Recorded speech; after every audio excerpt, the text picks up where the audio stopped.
नमस्कार, स्वागत है आपका पथ्य लाइफ केयर में और मैं हूं डॉक्टर सोनल।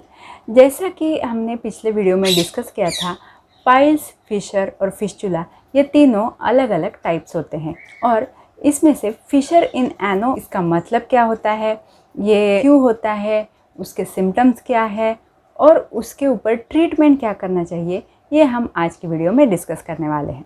तो चलिए इस वीडियो को शुरू करते हैं।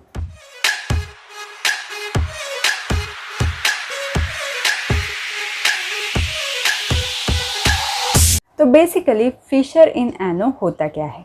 तो फिशर इसका मतलब है एक प्रकार का जख्म। जैसे ही किसी को कॉन्स्टिपेशन होता है या हार्ड स्टूल होता है तो उस वक्त यह हार्ड स्टूल एनल कैनाल और एनस से पास होते वक्त वहाँ पे एक हल्का सा जख्म कर देता है और उसे बोलते हैं फिशर इन एनो। ये बहुत ही ज़्यादा पेनफुल होता है और बहुत ज़्यादा कॉमन भी है, क्योंकि अगर देखा जाए तो कॉन्स्टिपेशन कभी भी किसी को भी हो सकता है और उस कॉन्स्टिपेशन के दौरान सिर्फ स्ट्रेनिंग करने से यानी थोड़ा मोशन के लिए ज़ोर लगाने से फिशर हो सकता है। तो ऐसा अगर आपको फिशर हुआ है और ये लगभग आपके सिम्टम्स जो है फिशर के वो 6 हफ्ते तक चले हैं, यानी कि लगभग 1.5 महीने तक अगर ये सिम्टम्स चले हैं तो उसे एक्यूट फिशर बोला जाता है। अगर 1.5 महीने के बाद ये पूरा ठीक हो गया तो अच्छी ही बात है, लेकिन बहुत बार ऐसा होता है कि ये सिम्टम्स बार बार होते रहते हैं और एक ही जगह पे बार बार इस प्रकार से फिशर इन एनो का जख्म होते रहता है। तो इसे क्रॉनिक फिशर ऐसे कहा जाता है।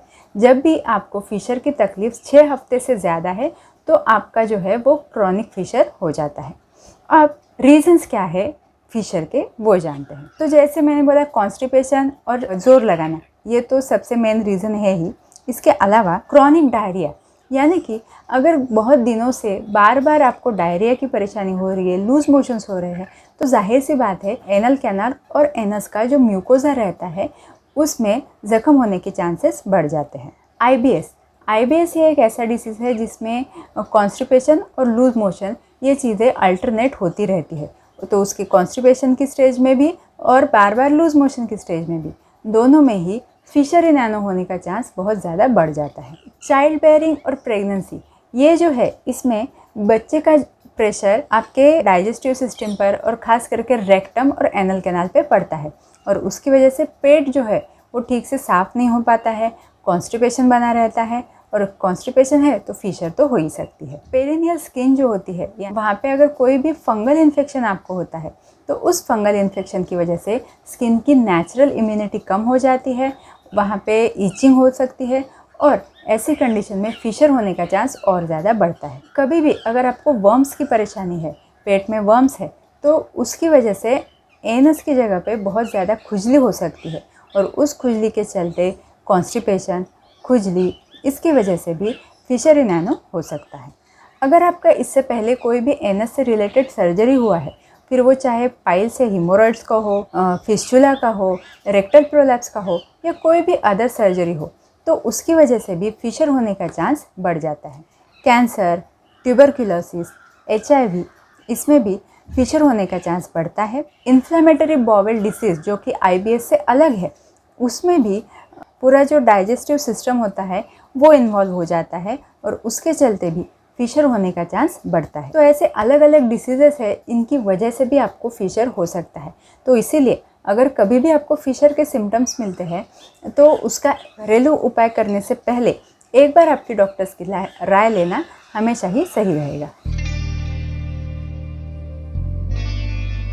तो कॉन्स्टिपेशन और ज़ोर लगाना ये तो फिशर के सिम्टम्स है ही, लेकिन उसके अलावा फिशर का सबसे मेन सिम्टम होता है मोशन पास करते वक्त बहुत ज़्यादा पेन होना। ये पेन बहुत सीवियर होता है और उसकी वजह से पेशेंट को दिन भर भी तकलीफ़ झेलना पड़ सकता है। सिर्फ पेन ही नहीं, वहाँ पे बर्निंग सेंसेशन यानी जलन भी हो सकती है और लोकलाइज सूजन भी आ सकती है। कभी कभी ये पेन, सूजन इसकी वजह से पूरे बॉडी में ही फीवर के जैसे सिम्टम्स होना, बॉडी एक होना, ऐसी चीज़ें होना संभव है। अब जैसा कि हमने बोला कि फिशर ये एक प्रकार का जख्म है और जख्म है तो उसमें से खून होना तो पॉसिबल ही है। फिशर इन एनो में अगर आपको स्टूल कड़क हो रहा है तो उसके ऊपर ब्लड का एक लाइन जैसा बन जाता है। जैसे जैसे आपका स्टूल उस जख्म से पास होता है तो उस जख्म का ब्लड जो है वो स्टूल के ऊपर लग के आता है। अगर आपको फिशर के साथ लूज मोशन हो रहे हैं तो उसमें आपको ड्रॉप बाय ड्रॉप ब्लीडिंग होगी। ऐसा नहीं है कि आपको बहुत धार लग रही है, बहुत ज़्यादा ब्लड जा रहा है, ऐसे फिशर में नहीं होता है। ड्रॉप बाय ड्रॉप ब्लीडिंग हल्की हल्की आपको हो सकती है। एनस में डिस्कम्फर्ट होना, पेन होना, ये एक सिम्टम है। एनल प्रूराइटस यानी कि एनस की जगह पे आपको बहुत ज़्यादा खुजली महसूस होती है, तो ये सिर्फ वर्म्स का ही नहीं, फिशर इन एनो का भी सिम्टम हो सकता है। क्योंकि एनस की जगह पे बहुत ज़्यादा सूजन रहती है, तो उस वजह से मोशन आने का सेंसेशन लगता है, लेकिन मोशन आए हुए नहीं रहते हैं या मोशन पास नहीं होते हैं। सेंटिनल टैग यानी कि एक्सटर्नल पाइल, फिशर इन एनो एक प्रकार का जख्म है। ये हील होता है, वापस होता है, हील होता है, फिर से बन जाता है। ये चीज़ें करते करते वहाँ का जो स्किन है वो थोड़ा सा बड़ा हो जाता है और वहीं पे सेंटिनल टैग या एक्सटर्नल पाइल भी बन जाता है, जो कि आपको हाथों से फील हो सकता है। अक्सर ये सिम्टम रिकरेंट होते हैं, बार बार होते रहते हैं। थोड़ा भी अगर आपके मोशंस में फ़र्क आ गया तो फिशर के लक्षण बढ़ सकते हैं। पूरा ही डाइजेस्टिव सिस्टम जो है वो थोड़ा सा डिस्टर्ब हो जाता है और इसके चलते एसिडिटी, नौशिया, वॉमिटिंग, पेट में दर्द होना, गैसेस बनना, पेट फूला फूला सा महसूस होना या पेट में भारीपन महसूस होना, ये सारी चीज़ें होना संभव है। फिशर में आखिर इतना पेन होता क्यों है? तो इसका एक बहुत ही सिंपल रीज़न है कि इसमें एक साइकिल चलता है। अब ये साइकिल ऐसा है कि पहले तो कॉन्स्टिपेशन हुआ, कॉन्स्टिपेशन की वजह से ज़ोर लगाना पड़ा, ज़ोर लगाया तो फिशर बन गया। अब बॉडी को एक ज़ख्म हो गया। अब बॉडी ने सोचा ये ज़ख्म और बढ़ना नहीं चाहिए, इसलिए उन्होंने क्या किया, एनल स्फिंक्टर के जो मसल्स है उसमें स्पाज़म आ गया। स्पाज़म का मतलब क्या? Sudden muscle contraction. अब इसका अगर मैं आपको एग्जांपल दूं तो कभी कभी आप कोई हेवी चीज़ उठाने जाते हो और सडनली आपकी गर्दन भर जाती है, तो ये आपकी बॉडी क्यों करती है? ये भी एक प्रकार का मसल स्पाज़म होता है, ताकि वो हेवी चीज़ उठाने से आपके बाकी गर्दन के जो मसल्स है या रीढ़ की हड्डी है उसको नुकसान ना पहुँचे, इसके लिए आपकी बॉडी इस प्रकार से मसल स्पाज़म करती है। वही सेम मसल स्पाज़म यहाँ पे एनल मसल्स में देखा जाता है। अब ये जो गर्दन का दर्द होता है या गर्दन का मसल स्पाज़म होता है, उसके लिए तो कोई भी दवाई काम कर जाएगी क्योंकि ये वॉलंटरी मसल्स है। लेकिन एनल कैनाल के जो मसल्स होते हैं वो इनवॉलंटरी मसल्स रहते हैं, तो उनके ऊपर मसल रिलैक्सेंस काम नहीं करते हैं। तो और ज़्यादा स्टूल पास होके ये ज़ख्म बढ़ने से अच्छा है कि वहाँ पे मसल स्पाज़म हमारी बॉडी ने कर दिया, लेकिन आपका पेट तो अभी तक साफ़ ही नहीं हुआ, तो आप और ज़्यादा ज़ोर करते हो। इसका मतलब क्या हुआ? कॉन्स्टिपेशन है, ऊपर से मसल स्पाज़म भी है, नीचे ज़ख्म भी हुआ है और उसके ऊपर से आप और ज़्यादा ज़ोर कर रहे हो, तो ये जो स्पाज़म हुए हुए मसल्स है उनके ऊपर और ज़्यादा प्रेशर बन जाता है। इसीलिए पेन जो है वो फिशर में बहुत ज़्यादा सीवियर रहता है। अब इसका ट्रीटमेंट कैसे करें? मेडिकल ट्रीटमेंट भी आप कर सकते हैं, उसके अलावा सर्जरी भी कर सकते हैं, लेकिन हमेशा ही पहले आपको मेडिकल ट्रीटमेंट करके देखना चाहिए। अगर सब मेडिकल ट्रीटमेंट करने के बावजूद भी आपको कुछ परेशानी है या आपका फिशर ठीक नहीं हो रहा है, तो आप सर्जरी की तरफ ज़रूर जा सकते हैं। ट्रीटमेंट में आप एम क्या रहेगा? तो सबसे पहले तो आपको कॉन्स्टिपेशन ठीक करना पड़ेगा। सेकंड, जो स्फिंक्टर्स में स्पाज़म आया है उसको रिलीज़ करना पड़ेगा। थर्ड, जो वुंड हुआ है, ज़ख्म हुआ है, उसको हील करना पड़ेगा। फोर्थ, ये चीज़ बार बार ना हो, इसके लिए आपके बॉवेल हैबिट्स रेगुलर होना बहुत ज़्यादा ज़रूरी है। यानी कि अगर आपको कॉन्स्टिपेशन ही नहीं हुआ तो आगे चल के फिशर भी नहीं होगा। और 5 नंबर पे आता है आपका डाइजेशन इम्प्रूव करना।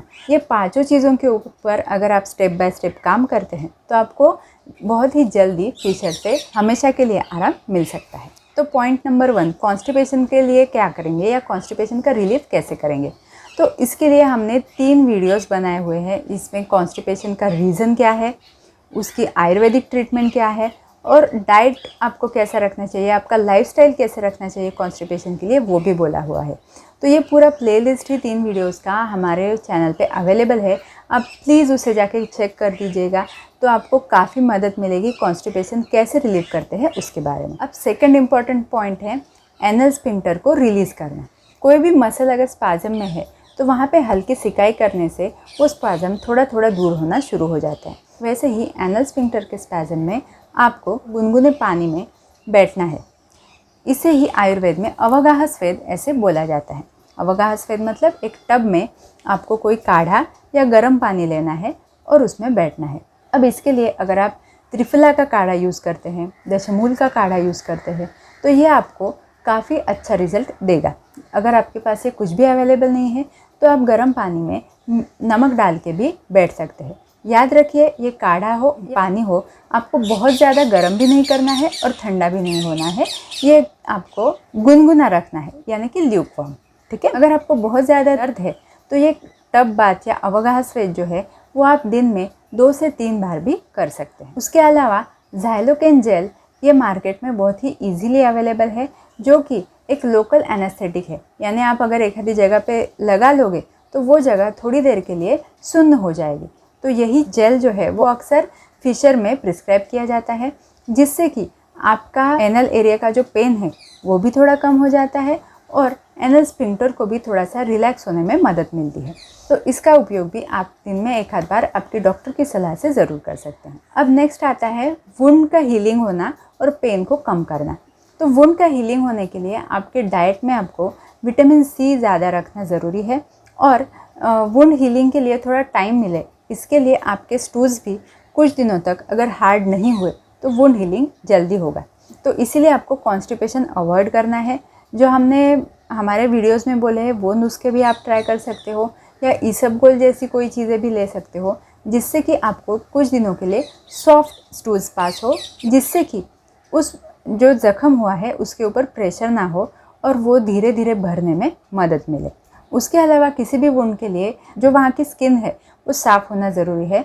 तो प्रॉपर क्लीनलीनेस आपको मेंटेन करना है, प्रॉपर धुले हुए और अच्छे से सूखे हुए गारमेंट्स आपको पहनना है, जिससे कि वहाँ पे फंगल इन्फेक्शन या दूसरे किसी इन्फेक्शन का चांस ना हो।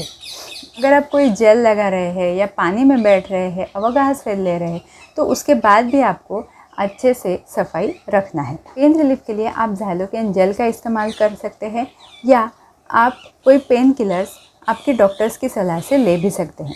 अगर ज़्यादा दर्द है, खास करके अगर आपको फीवर जैसे सिम्टम्स लग रहे हैं, तो आप ज़रूर पेन किलर्स ले सकते हैं आपकी डॉक्टर्स की सलाह से। डाइट में एंटीऑक्सीडेंट्स, फ्रूट्स, ग्रीन वेजिटेबल्स ये रखना बहुत ज़्यादा ज़रूरी है। इससे आपको वुंड हीलिंग में भी मदद मिलती है, स्टूल भी थोड़ा सॉफ्ट होने में मदद मिलती है।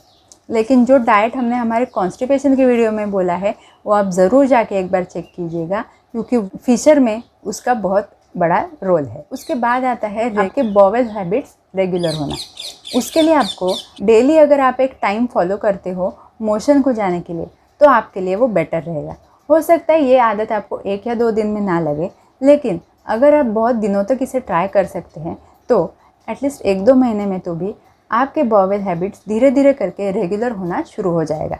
और रोज़ ही अगर एक वक्त पे आप मोशन पास कर रहे हो तो कॉन्स्टिपेशन का चांस भी काफ़ी हद तक कम हो जाता है।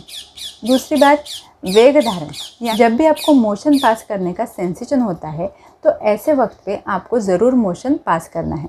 अगर ऐसा हुआ कि आप ज़्यादा देर तक आप होल्ड कर रहे हो मोशन के सेंसेशन को, तो उससे भी फिशर होने की संभावना बढ़ती है। और लास्ट पॉइंट आता है डाइजेशन इम्प्रूव करना। तो वो कैसे करें? डाइजेशन इम्प्रूव करने के लिए आपको आपके अग्नि के ऊपर काम करना है। जब आपको भूख लगती है तभी आपको खाना है और भूख के अनुसार ही खाना है। ऐसा नहीं है कि आपने बहुत ज़्यादा खाना खा लिया लेकिन आपको भूख ही नहीं है, या आपको बहुत भूख लगती है लेकिन आप किसी डाइट की वजह से थोड़ा कम खाना खाते हैं। ऐसा आपको नहीं करना है, आपके भूख के अनुसार आपको खाना खाना है।